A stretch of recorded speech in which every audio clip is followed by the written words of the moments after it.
Hello বন্ধুরা, আমাদের channel সবাইকে স্বাগত জানাই। তো এই ভিডিওতে আমি আজকে রিভিউ করবো পেদ্দি মুভিটি। তো চলুন আর সময় নষ্ট না ভিডিওটি শুরু করা যাক।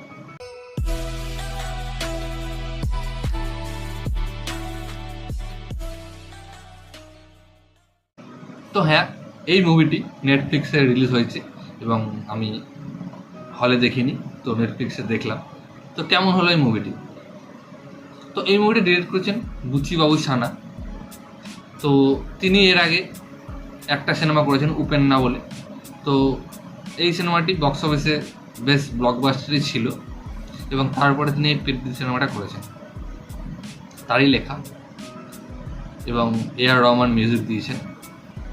যখন এই মুভিটার ট্রেলার বেরিয়েছিল তো ট্রেলারটা বেশ ভালো ছিল এবং A.R. রহমানের মিউজিক ছিল যেটা খুবই ভালো।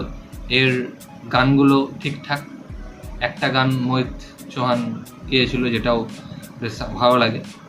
তো এই মুভিটা কেমন হলো?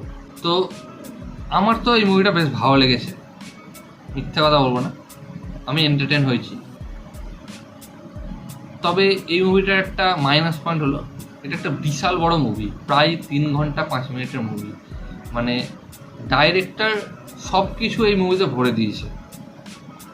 হয় যে কোনো একটা জিনিস বা যে কোনো দুটো জিনিস রাখতে পারতো, 3-4টে জিনিস ভরতে গিয়ে সিনেমাটা বিশাল বড় লেন্থ হয়ে গেছে, যেই কারণে একটু আপনার সমস্যা হবে, মনে হবে মাঝে একটু বোর হয়ে যাচ্ছে।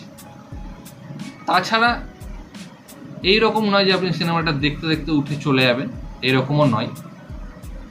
তো একটা স্পোর্টস ড্রামা বলা যেতে পারে মুভিটাকে।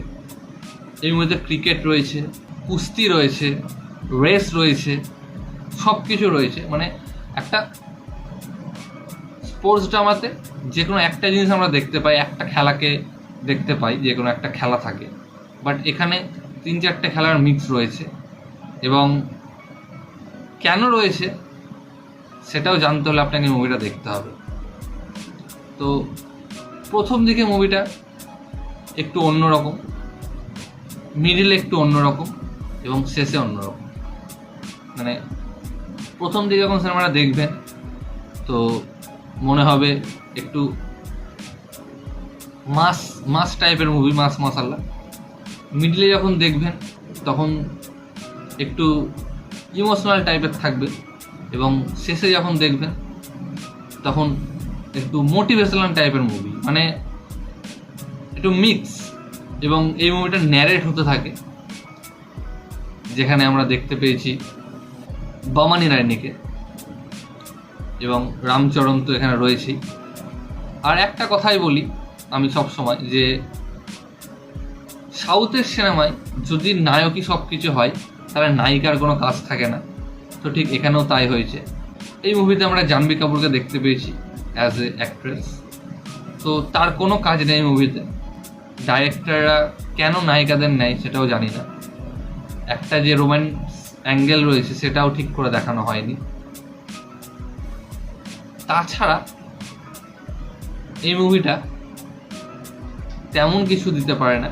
ক্যারেক্টার ডেভেলপমেন্ট বলে তেমন কিছু নেই, শুধু এই পেদ্দি ক্যারেক্টারটা ছাড়া, কারণ তার উপরেই ডিপেন্ড করে পুরো মুভিটা চলে এবং তাকে ডিপেন্ড করে যেহেতু মুভিটা, তো তার উপরেই বেশি ফোকাস করা হয়েছে। তাছাড়া গোটা মুভিটা একটা এন্টারটেনিং মুভি, আপনাকে শুরু থেকে শেষ পর্যন্ত এন্টারটেন করে যাবে এবং লাস্টে একটু ইমোশনাল করবে, একটু কাঁদাবেও এবং সোশ্যাল মেসেজও পাবেন। তো এই মুভিটা নেটফ্লিক্সে আপনারা হিন্দিতে পেয়ে যাবেন। তো এই ভিডিওটা এতটুকুই গাইস। ভিডিওটা ভালো লাগলে অবশ্যই ভিডিওকে লাইক, কমেন্ট, শেয়ার, আমার চ্যানেলটিকে সাবস্ক্রাইব করুন এবং আমাকে ইনস্টাগ্রামে ফলো করতে পারেন, লিঙ্ক আমি ডিসক্রিপশন দিয়ে দেবো ভিডিওটা দেখার জন্য। থ্যাংক ইউ, ধন্যবাদ।